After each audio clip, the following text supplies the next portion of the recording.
Good evening and welcome to the Brunswick Beat. Your wherever, whenever news brought to you by the Brunswick Beacon.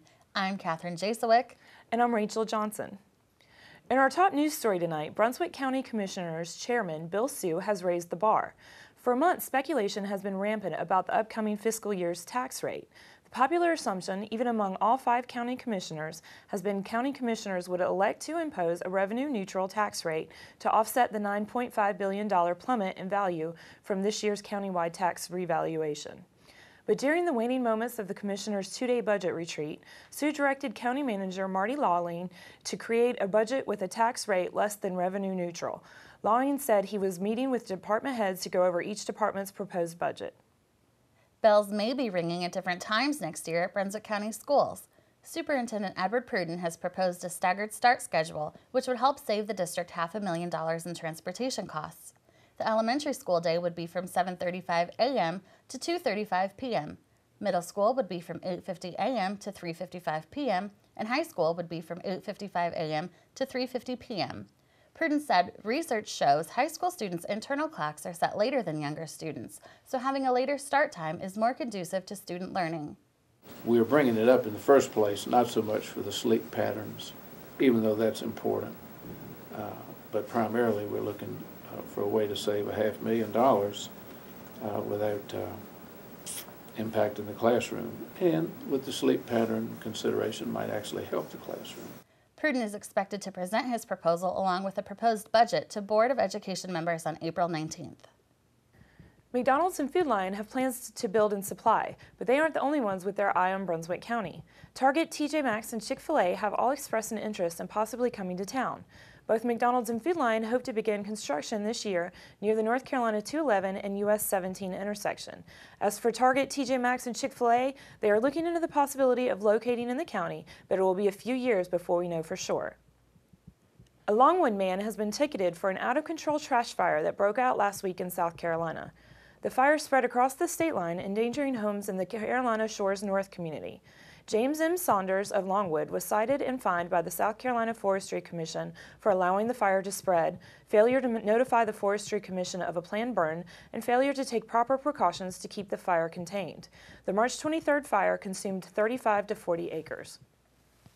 Janelle Evans, the 19-year-old star of MTV's popular reality show Teen Mom 2, is once again in trouble with the law. Evans, who lives in Oak Island, was arrested and charged with simple assault and simple affray after a violent video surfaced online of what appeared to be Evans attacking another teenage girl. Evans was arrested March 27th and was released the same day on a $500 bond. Officers with the Brunswick County South End Task Force recently arrested 2 suspects for multiple breaking and entering cases in the supply area. Information obtained from a routine traffic stop led agents to suspect Eddie Valencia and Gloria Gale Whitlock, both of whom were arrested March 23rd. 23-year-old Valencia and 40-year-old Whitlock, both of supply, face multiple charges of larceny, breaking and entering, and safecracking. The Smith Avenue Extension project, now at least 3 months past its projected completion date of December 2010, is 72% complete. Last Saturday, a new traffic pattern was introduced to drivers in Charlotte at the intersection of Smith Avenue. Traffic is now being routed from Smith Avenue, behind businesses in the Charlotte Crossing Shopping Center, around a sharp 10-mile-per-hour curve, and into the parking lot area near Subway. The project is slated to be complete by the end of May or early June. Hear what several local business owners have to say about the impacts of the project on their businesses in this week's Beacon. You can read more about these stories and find out what's happening in your community in this week's Beacon, available on newsstands now. Hi, I'm Stacy Manning, Managing Editor of the Brunswick Beacon. Do you have a community event you'd like to tell our community about? You can email it to me at editor@brunswickbeacon.com, or you can log on to our website at www.brunswickbeacon.com. Look for the Submit News icon near the top right-hand corner of the page. Deadlines are noon each Friday.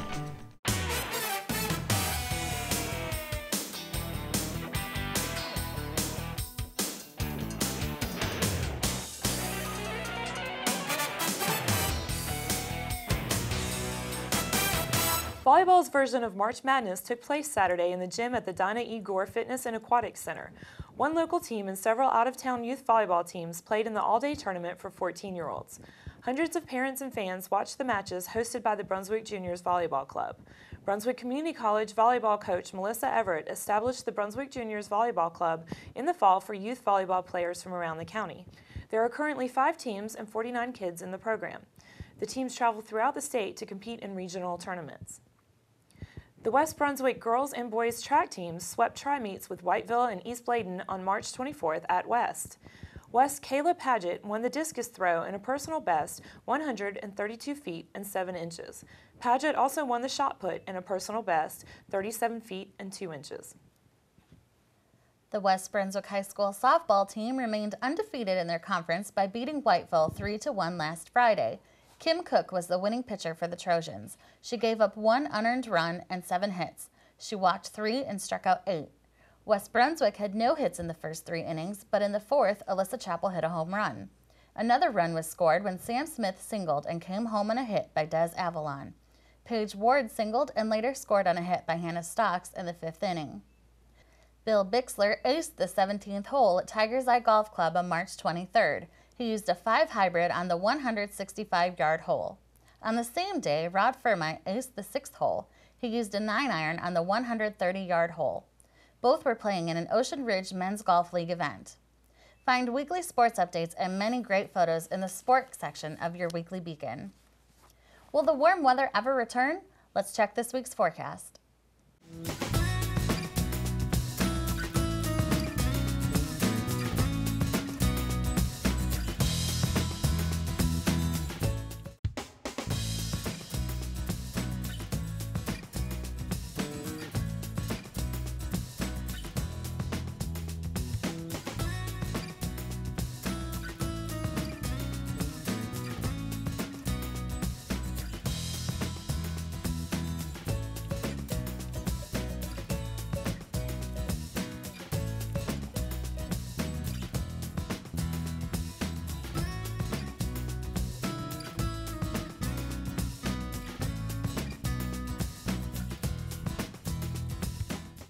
Hi, I'm Catherine Jasowick, photographer at the Brunswick Beacon.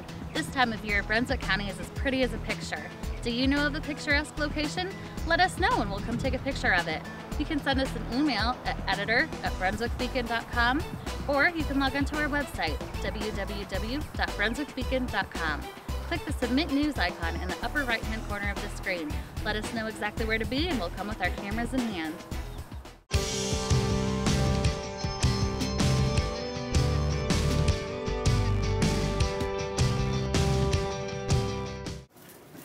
Gunner, he's been at Cattails for how long now? Since the end of September. And he's been in the Beacon before. He's a 6-year-old, and he had an owner and a happy home, but his owner married a woman who's allergic to cats. So Gunner had to find a new place to live, and this is his place, and we're hoping somebody will want a beautiful big red cat and come in and get Gunner. This is Cheerio, Cheerio. Cheerios is a 2-year-old male cat, orange and white. He had been adopted as a little kitten. His owners were moving and couldn't take him with them. So Cheerios is back. He's energetic, extremely playful, as you can see. Whole lot of fun. It would make a great family cat. All right, Trish. Well, thank you for introducing us to Cheerio this week. And if people would like to visit Cheerio and all the other cats and kittens at Cattails, y'all are open. We're open on Wednesdays from 11 to 1 and on weekends from 11 to 3. And we're on Beach Drive between Ocean Isle and Sunset Beaches. All right, Trish, thank you so much. I can't imagine anyone giving up that sweet little Gunner. Yeah, Gunner is definitely a sweet cat. He was like a giant Garfield in there. And Cheerio, she just had a lot of energy. You should go down to Cattails and find a new friend. Brunswick Little Theater's production of the Pulitzer Prize-winning drama Doubt opens this weekend at Playhouse 211. Hear about the show from director Pete McClintock. Hi, my name's Pete McClintock. I'm the director of Brunswick Little Theater's production of Doubt, a parable by Pulitzer Prize-winning author John Patrick Shanley. Many of you may have seen the movie Doubt, which was also John Patrick Shanley wrote the screenplay for, an adaptation of his stage version. In the stage version, there are only 4 characters. The story is central to the conflict between Father Flynn, Sister Aloysius, and her perception that he may or may not have taken improprieties with a young student in her school. She involves a young novice nun, Sister James, in the attempt to trap Father Flynn, rightly or wrongly. And in the research that I did preparing for the show, very much John Patrick Shanley's concept came from the title of the show, Doubt. It's not an indictment of the Catholic Church or priests. It is very much about the concept of what doubt does to us in our daily lives. It could have just as easily been at a public high school or a workplace. The emotion doubt is brought out in the very first scene by Father Flynn in his sermon to his congregation about a sailor on a voyage, the only survivor from a shipwreck, and how he doubted the heavens and his nautical skills, and what that does to us. Are we right? Are we wrong? Am I the only one? Is anyone suffering with me? What do I do? And what if I turn my eyes to the heavens and there's no answer? It's through the whole show. With this talented cast, Doubt is definitely a production you don't want to miss. Beginning April 9th, all Brunswick County libraries will be closed on Sundays, and 2 will also be closed on Saturdays. County Manager Marty Lawing said closing all libraries on Sundays and closing 2 libraries on Saturdays will result in substantial savings. Libraries Director Reese Tate suggested closing the Hickman's Crossroads Library and the Southport Library on Saturdays. Both are within 13 miles of another full-service library that will remain open on Saturdays. Each week, we'll sit down with some of Brunswick County's familiar faces. This week, we sit down with Fred Gore, a Brunswick County native and new Assistant District Attorney. Hear what Gore enjoys most about being back in Brunswick County. I guess when you're away and you come back home, kind of as you drive, along 17 or you get closer to the coast, kind of the smell of the salt air.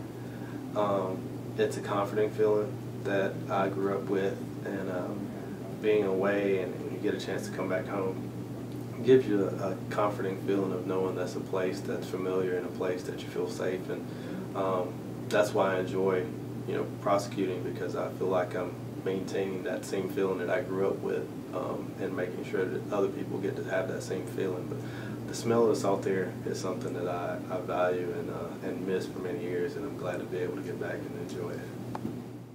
That's all the time we have for tonight, but you can read all of these stories and much more in this week's Beacon. If you know of a story or person you'd like to see featured on Brunswick Beat, email us at brunswickbeat@brunswickbeacon.com. Look us up on Facebook under Brunswick Beacon, or follow us on Twitter at Brunswick Beacon. Thank you for joining us, and don't forget to tune in next week for a brand new edition of Brunswick Beat, your wherever, whenever news. Tonight's Beacon shines on the Coastal Carolina Camera Club's photo contest winners. You can see their photos in the Tideline section of this week's Beacon.